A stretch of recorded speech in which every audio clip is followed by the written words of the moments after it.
These are this afternoon's top stories. Regional leaders are in St. Kitts attending a forum on financial growth. Bahamas' Perry Christie comments on recent ratings, and world celebrated World War II anniversary with China. Good afternoon. Welcome to the ZIZ Mid newscast. Today is Thursday, 3rd September 2015. I am Nisha David. In national news, as part of their visit to St. Kitts and Nevis, a visiting group of Taiwanese youth ambassadors met with government officials at a welcome dinner at Nirvana restaurant on Wednesday night. During the event, the young performers gave the guests a taste of their talents in various cultural art forms. Prime Minister, the Honorable Dr. Timothy Harris, said he was happy that St. Kitts Nevis was part of this cultural exchange and noted that the Federation and Taiwan has enjoyed a strong relationship for over 30 years. And as we are on the eve of commemorating our own independence celebration, we feel particularly buoyed by this visit. It is an indication of the strength and the future of the relationship between St. Kitts and Nevis and Taiwan. Other dignitaries attending the dinner included resident Taiwanese ambassador, His Excellency George Go Wei Chow, Deputy Prime Minister, the Honorable Sean Richards, and other government ministers. In national news, the 2015 High-Level Caribbean Forum, centering on financing growth, is currently underway at the St. Kitts Marriott. The forum is the fourth in a series and is bringing together Caribbean finance ministers and the central bank governors, donors, and representatives from international financial institutions to exchange views on solutions to key economic problems facing the region. This meeting began last evening and continues into Friday. So far, the Deputy Managing Director of the IMF, the Governor of the Eastern Caribbean Central Bank, President of the Caribbean Development Bank, and the Vice President of the World Bank and the Prime Minister of St. Kitts Nevis have all made presentations this morning. This year's forum will address three specific issues critical for growth, that is reducing energy costs, financing infrastructure, and improving access to credit for the productive sector. The meeting is hosted by the IMF, the Government of St. Kitts Nevis, and the ECCB. A group of visiting Taiwanese performers will be bringing a taste of their homeland to St. Kitts and Nevis over the past few days. ZIZ News caught up with the 2015 Taiwanese youth ambassadors upon their arrival. Over a dozen young performers landed in St. Kitts Nevis on Wednesday afternoon on a mission to share the culture and unique traditions of Taiwan around the world. While here, the group will attend meetings and seminars and give performances that combine dance and music. One of the members, Peter Lee, explained the purpose behind the trip. Our group members come from different colleges, and we also come from different kinds of departments, and all of us have different talents, and we want to through these activities, we want to introduce the beauty of Taiwan to our friends around the world. And in addition, we also want to know more about other cultures. The group leader, Alisa Ying, said she's excited to share the culture of Taiwan with other nations and learn about them in the process. I feel very proud of this, being a member of this group, because I think I can introduce the most beautiful part of Taiwan and our beautiful cultures to the people around the world. And I also feel very energetic to introduce all the special shows to the audience here and to let them know about our country and also know about our people and culture. While here, the group will engage in several activities. Among them will be a performance at the Sir Cecil Jacobs Auditorium on Friday. Jason Davis for ZIZ News. The new Carnival chairman, Noah Mills, says he has already begun planning the much-anticipated St. Kitts and Nevis National Carnival Festival for this year, and he seems very optimistic. However, during an interview on ZIZ Radio, he said they had not received the keys and relevant documents from last year's festival. We should be at the same office, which is on Victoria Road. Unfortunately, at this point, we are still awaiting the documents, the financial statements, the keys and reports and everything else to be handed over. And like I said, we're in good communication contact with the immediate past and his office, and he's working feverishly hard to make sure that there's a smooth transition. Mills's comments came earlier this week. He said then that the Carnival office should be opened by later this week, pending the handing over of keys. But the absence of the keys is not only a possible stumbling block for the new Carnival chairman, as he told our radio DJ Kinney Cupid James that they do not yet have full control of the festival's website. Notwithstanding, the optimistic Mills called on Carnival lovers to register themselves as contestants and their groups and bands as competitors. So we are officially opening registration for everyone. Now you can go on the website, and even that we don't have the passwords to update as yet, but there are some of the registration forms online. So I'm advising all persons, be it queen contestants, calypsonians, soca artists, troops, bands, whichever capacity, vendors, whichever capacity you normally contribute or operate in, we're advising that you seek to register immediately. St. Kitts and Nevis' National Carnival usually runs from mid-December to early January. Regionally, Bahamas' Prime Minister Perry Christie says his government remains confident going forward. He addressed the latest ratings by international ratings agency Standard & Poor's and Moody's in National Assembly on Wednesday morning. He said it is important to put both ratings in context in order to gain the true value of where the country is and where it will go. ZNS's Clint Watson reports. Minister of Finance, Prime Minister the Right Honourable Perry Christie, putting into context reviews by international credit rating agencies while criticizing one of them for its position. Standard & Poor's came out first, lowering the country's credit rating by one notch to BBB negative, although still remaining at investment grade. Moody's later announced that it was maintaining the country's rating and maintaining a stable outlook. The economic outlooks by both were also lowered. Standard & Poor's leaned heavily on the Bahamar debacle and the hotel not opening on its decision, going as far as to say by next year it would affect the GDP per capita of the country, resulting in no growth over the next few years in the country. Such a downbeat assessment simply does not match up to reality. And in fact, Mr. Speaker, it also flies in the face of some of the evidence that S&P itself presents in their report. And while both agencies use the ongoing issue with Bahamar as a major reason for their decisions, Mr. Christie still remains optimistic things will change soon. The government over the past 3 years has been working to implement critical reforms to both the expenditure and revenue sides of the country's finances.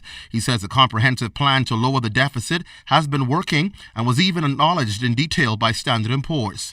It is most unfortunate in our view that S&P failed to fully and properly account for the government's proactive and dynamic growth agenda in its analysis to the same extent, Mr. Speaker, that it acknowledged the success of our fiscal plan. Moody's acknowledged the Bahamas as an attractive place for investment and noted that despite the Bahamar impasse, once the hotel opens, they predicted economic growth within 2 years. The Prime Minister says the government is aware of what must be done to stabilize and further strengthen the economy as outlined by the rating agencies. Clint Watson, ZNS Network News. A new rule posed by the U.S. Department of Treasury could help strengthen the Virgin Islands Economic Development Commission. Earlier this week, Treasury issued a notice of proposed rulemaking that would give VI taxpayers a 30-day travel exception to the 183-day residency test. Governor Kenneth Mapp applauded that action.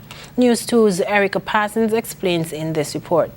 Rules establishing VI residency could soon change. The U.S. Department of Treasury issued a proposed rule on Monday that would grant VI taxpayers a 30-day travel exception to the 183-day tax residency test. That means a taxpayer could spend 153 days in the territory and not have to worry about losing their tax status. So this is a rule change that we have supported.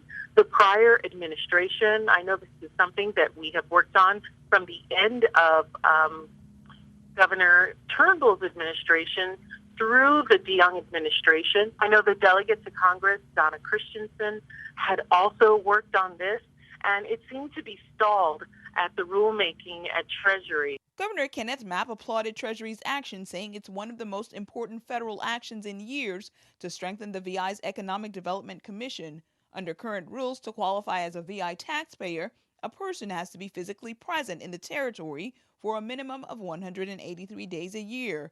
Governor Mapp said that rule was crippling the economy, which lost scores of businesses and hundreds of millions of dollars in tax revenue because of it. In 2004, we saw a mass exodus of our EDC companies because of the rule change, which made it more difficult for them to meet the requirements for residency, which were even more stringent than being a resident of any state. And so with the rule change now, this relaxes the residency requirement somewhat in that it allows individuals, businessmen, to actually travel and do the work that they do without having to have their feet on the ground in the territory. We're really happy that this has finally happened. We were disappointed that it did not go as far as we would have liked, but it's a step in the right direction. Erica Parsons, News 2. Internationally, with swarms of fighter jets and helicopters flying overhead, some 12,000 troops marched through the center of Beijing as China marked the 70th anniversary of the end of World War II with its biggest ever display of military might. Under clear skies, tens of thousands of people gathered at Tiananmen Square to celebrate China's victory in World War II following Japan's surrender 70 years ago. Addressing the crowd, President Xi Jinping paid tribute to the Chinese who fought and defeated Japan's aggressions in the war. He also vowed to cut 300,000 of China's military personnel. Looking over Tiananmen Square, President Park Geun-hye was seated on President Xi's right, 2 seats away and next to Russian President Vladimir Putin. This reflects how much Seoul and Beijing's relations have developed in stark contrast to Beijing's ties with traditional ally Pyongyang. North Korean leader Kim Jong-un did not attend, with his envoy Choi Ryong-hae seated a distance from the Chinese leader. Some 12,000 troops, 200 aircraft, as well as tanks and missiles were showcased through the square, and Chinese state media reported that some 80% of the machinery was unveiled for the first time. President Park's attendance at the Chinese military parade, the centerpiece of Thursday's ceremonies, garnered media attention after U.S. President Barack Obama and most Western leaders decided not to attend. Japanese Prime Minister Shinzo Abe was also absent. The Western states view the parade as both anti-Japanese and Beijing's way of flaunting its military prowess amid growing tensions in the region. The Korean president's attendance is viewed as Seoul's way of trying to take the diplomatic initiative in the region and balance its relations with key ally Washington and major regional partner Beijing. After the parade, President Park joined other VIP guests at a luncheon hosted by President Xi, where Xi is reported to have ordered officials to provide extra care to the Korean leader. President Park now travels to Shanghai to mark the reopening of headquarters of Korea's provisional government during Japan's colonial rule. Choi Yu-sun, Arirang News, Beijing. The NFL's concussion crisis is going to hit the big screen with the film Concussion. It stars Will Smith as Bennett Omalu, the real Pittsburgh forensic pathologist who first discovered a neurodegenerative disease in the brain of football players. CBS This Morning's Jim Axelrod reports. Turned on the lights and gave their biggest boogeyman a name. That name is CTE, chronic traumatic encephalopathy, and it was discovered by Bennett Omalu, a Nigerian-born doctor played by Will Smith. If they continue to deny my work, men continue to die. Omalu identified the disease in 2002 after performing an autopsy on ex-Pittsburgh Steelers center Mike Webster. The Hall of Famer died when he was just 50 after struggling with dementia, depression, and homelessness. Omalu said Webster's brain was badly damaged by proteins, as if he had advanced Alzheimer's, and he has since made similar discoveries in the brains of more than a dozen former NFL players. Omalu believes CTE is caused by repeated mild traumatic brain injury from years of playing in the NFL. I found a disease that no one has ever seen. Repetitive head trauma chokes the brain. USA Today's sports columnist Nancy Armour thinks concussion could change people's minds about the NFL. It's not a documentary that can be ignored. It's a Hollywood blockbuster picture. The NFL won't have a choice but to answer the questions that it raises. The 2012 suicide of Hall of Fame linebacker Junior Seau, who suffered from CTE, put the NFL on the defensive. On Tuesday, the NFL would not respond directly to the movie, but issued a statement saying, quote, "We have no higher priority than player health and safety." In April, a judge approved a $1 billion concussion settlement between the NFL and former players. But for years, NFL doctors discredited Omalu's findings as junk science. In the movie, league officials are shown conspiring to stifle his work. You're going to war with a corporation that owns a day of the week. What do you think they're doing to you now? That's nothing. You have no idea how bad this could get. Concussion opens in theaters in December. The film's director said he didn't make the film to condemn the NFL or destroy football. He simply wanted to tell a good story. Taking a look at the weather. Today we should expect partly sunny skies. The presence of a weak upper level trough coupled with light winds, daytime heating and available moisture could trigger brief cloudy spells with isolated afternoon showers. The temperature high is recorded at 79 degrees Fahrenheit. Winds are blowing from the east at 5 to 12 miles per hour, becoming calm at times.